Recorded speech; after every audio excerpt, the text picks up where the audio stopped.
Yes, thank you so much. Thank you so much. फक्त photos नाही अजून जाऊन ना आपल्याला रितेश सरांना आपल्याला प्रश्न सुद्धा विचारायचे. सो प्लीज प्लीज गाईज वेळेच्या अभावी आपल्याला जरा लवकर करावं लागेल. थँक्यू.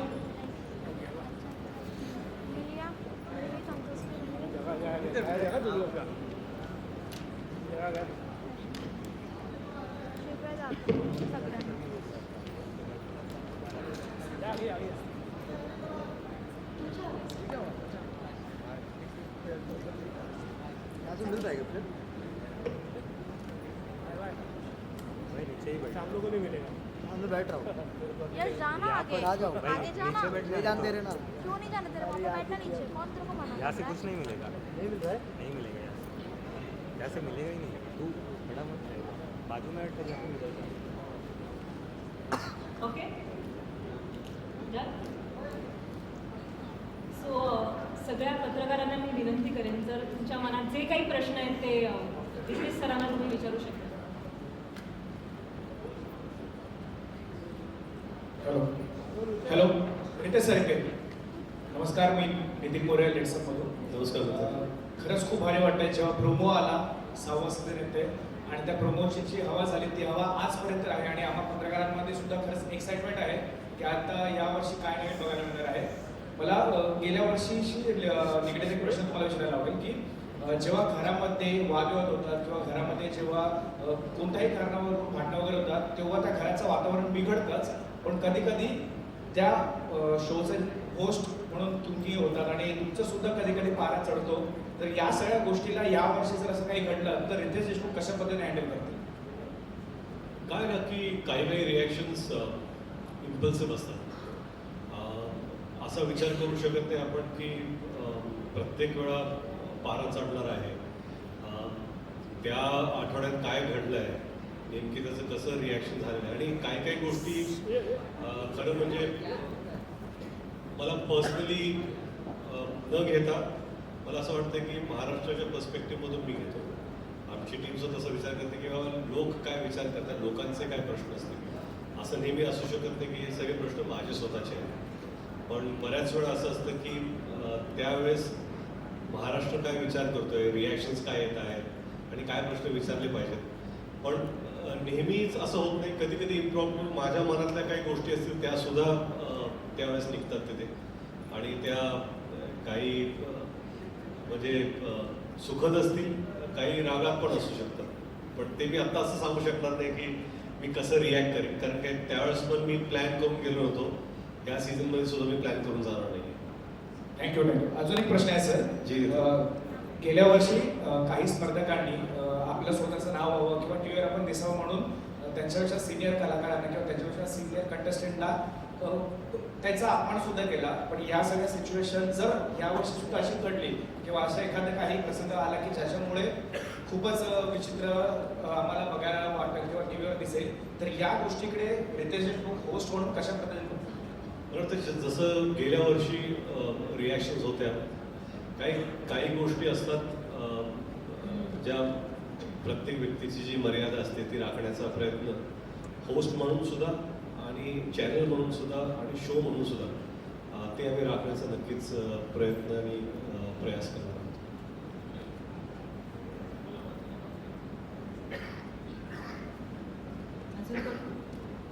सर,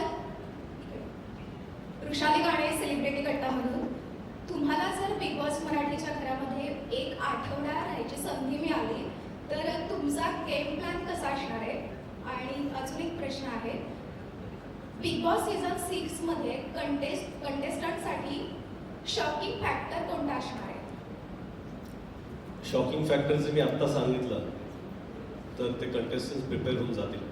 म्हणून तो शॉकिंग फॅक्टर जो आहे तो त्या आठवड्यात त्यावेळेसच तुम्हाला कळेल आणि शॉकिंग फॅक्टर्स नक्कीच आहेत. आणि तुमचा पहिला प्रश्न होता की बिग बॉसमध्ये जर एक आठवडा मला राहायची संधी मिळाली तर तुमचा गेम प्लॅन कसा असणार आहे? तो होस्ट बघून मी ठरवेल.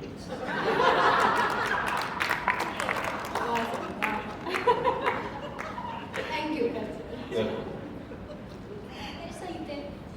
भाग्यश्री महाराष्ट्र टाइम्स ऑनलाईन कडून सध्या निवडणूक आणि राजकारणाचे वारे आहेत आपल्या इथे, तर कोणत्या नेत्याला बिग बॉस मराठी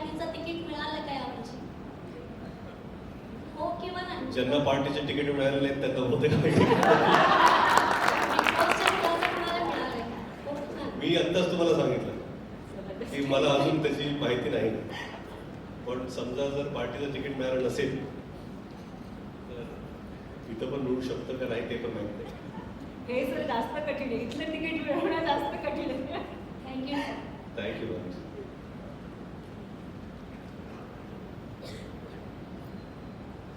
नमस्कार सर, श्रावणी विलास नगेशनी, नमस्कार.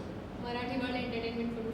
मला विचारायचं आहे की मराठी प्रेक्षक बिग बॉसला फक्त शो म्हणून नाही तर भावना म्हणून बघतायत. या प्रेक्षकांच्या अपेक्षांचं ओझं होस्ट म्हणून तुम्हाला कधी जाणवलंय का? आणि बिग बॉस मराठीमुळे तुमचं आणि प्रेक्षकांचं एक नवीन नातं निर्माण झालंय, त्या बाबतीत काय बोला? आता ना मी माझे मुलं फुटबॉल खेळत जातात शनिवार रविवार टुर्नामेंटसाठी. आणि मी जेव्हा जातो तर लहान मुलं ना मला बिग बॉस म्हणून म्हणतात. माझं नाव सुद्धा माहिती नसतं त्यांना. Big boss big boss big boss. तर कुठेतरी वाटतं की एक नवीन ओळख ह्या शोनी सुद्धा मला दिलेली आहे. त्यासाठी मी या शोचा अत्यंत आभारी आहे. आणि दुसरा प्रश्न काय होता तुमचा? तुमचं आणि प्रेक्षकांचं एक वेगळं नातं निर्माण झालंय, त्या बाबतीत तुम्ही काय बोला? नाही तेच अपेक्षांचं ओझं तुम्ही असं म्हणाला होता. तर प्रत्येक शो नंतर ना असे बरेचसे ऑनलाईनवर लाईव्ह रिव्ह्यूज करतात. आणि कधी कधी मला वाटतं का हे हा तर माझ्यापेक्षा चांगला करतो रिव्ह्यू. कारण ते एवढे इन्वॉल्ड असतात. तुम्ही म्हणाल की भावना आहे, एक इमोशन आहे. आणि त्याच इमोशनमुळे बरेचशी लोक जे आहेत ती एवढी इमोशनली इन्व्हेस्टेड असतात. आणि मला वाटतं की ते ह्या शोची एक विक्री आहे की प्रत्येक प्रेक्षकाला इमोशनली ते इन्व्हॉल्व करून घेतात. प्रत्येकाला वाटतं किंवा माझं एक म्हणणं आहे, मला हे सांगायचं, ही व्यक्ती मला आवडली नाही किंवा हा व्यक्ती व्यवस्थित. आणि दर दिवशी शो संपला की त्यांचं ते लाईव्ह सुरू होतं लगेच. आणि त्यांच्या रिॲक्शन्स पाहायला मला फार आवडतं. असं नाही की प्रत्येक वेळा मला वाटतं किंवा मी हा प्रश्न उचलणार आहे. परंतु बऱ्याच वेळा गेल्या वर्षी असं झालेलं आहे की काही त्यांचे जे पॉईंट्स मला वाटतं ते इम्पॉर्टंट आहेत ते आम्ही इन्कॉर्पोरेट केलेले आहेत. तर आमच्या शोमध्ये आम्ही जे आहे फक्त आम्हाला जे सांगायचं आहे त्याचाच विचार करत नाही, परंतु प्रेक्षकांना काय म्हणायचं आहे, त्यांचे काय मुद्दे आहेत ते पण कधी कधी आम्ही मांडण्याचा प्रयत्न करतो. नमस्कार रितेश सर, प्रेरणा, सकाळ डिजिटल साम टी व्हीमध्ये. नमस्कार. प्रोमो बघून उत्सुकता अर्थात वाढली आम्हा सगळ्यांचीच. आणि बिग बॉस सगळ्यांचा जिव्हाळ्याचा विषय, त्यामुळे उत्सुक आहोत हा सीझन देखील बघण्यासाठी. माझा प्रश्न आहे की तुम्ही आणि सलमान भाऊ जेव्हा केव्हा एकत्र येतात, संपूर्ण महाराष्ट्राला वेळ लावतात, यंदाच्या सीझनमध्ये सलमान भाऊ येण्याची शक्यता आहे का? तुम्ही त्यांना घेऊन येणार? ते आले तर चांगलंच आहे आणि ते येतील अशी अपेक्षाही आहे. पण मला असं वाटतं की सलमान भाऊने त्यांचा सीझन पूर्ण केलेला आहे आणि या सीझनची सुरुवात सुद्धा त्यांच्या शोच्या फिनालेमध्ये झालेली आहे. म्हणून त्यांचा पाठिंबा, साथ, प्रेम, आशीर्वाद हे नेहमीच माझ्याबरोबर आणि बिग बॉस सीझन बरोबर असणार आहे.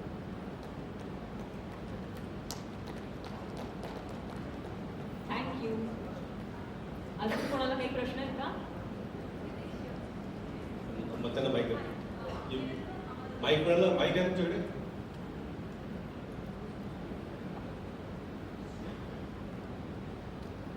हाय रितेश, किरण फ्रॉम अमरजारा. रितेश, कई सारे reality shows including big boss में सेलिब्रिटी कपल पार्टिसिपेट करते हैं. तो कभी आपको और जब भी आपको मौका मिले, फिर चाहे बिग बॉस में हो आने वाले समय में या फिर कोई रियलिटी शो में एक साथ अपनी लव केमिस्ट्री, अपना equation as a reality couple कभी दिखाना चाहेंगे या कभी मौका मिले तो करना चाहेंगे? अगर उनके पास बजट हो. इक्वेशन की बात करें कपल की, तो किस तरह की बातें हैं जो आपको लगता है कि स्क्रीन पे दिखा सकते हैं और स्क्रीन पे नहीं दिखा? मैं सवाल नहीं समझा. कौन से कपल की और क्या करेंगे? अगर कपल कोई रियलिटी शो में पार्टिसिपेट करते हैं तो आपको लगता है कि हर बातें जो है वो स्क्रीन पे दिखाना वैल्यूएबल है या कुछ चीज़ों को एक्सप्लेन किया? नहीं, मुझे ऐसा लगता है कि ये हमारी ये धारणा होती है कि जो हो रहा है वो सारी चीज़ें दिखाई जा रही है. बहुत सारी चीज़ें होती हैं जो नहीं दिखाते और अनफॉर्चुनेटली वो बातें ऑडियंस तक पहुंचती नहीं है, इसलिए ऑडियंसेस उन्हें अप्रिशिएट नहीं कर पाती. पर जब कभी भी कोई कपल्स टीवी पर जाते हैं तो उन्हें मुझे लगता है कि पता होता है कि what are the things they are dealing with. तो बहुत सारी चीज़ें होती है जो नहीं पता बोलना चाहते, और बहुत सारी चीज़ें होती है जो जताना चाहते, बोलना चाहते, इसलिए वो शो पर दिखाई देता है. But I think we need to really give it to the channels also for lot of things, and I am privy to it, कि जो चीज़ें वो नहीं दिखाते. पता है कि ये TRP लगेगी, पता है एक्साइटिंग है, शॉकिंग है, पर कई बार मॉरली करेक्ट चीज़ें भी हमें ये बताती है कि ये नहीं दिखाना चाहिए, आगे नहीं जाना चाहिए. एब्सोल्युटली. हमें लगता है कि चैनल शायद पर्सनल चीज़ों के बारे में रिस्पेक्ट नहीं करती या एक्सप्लॉइट करना चाहते, ऐसा नहीं होता.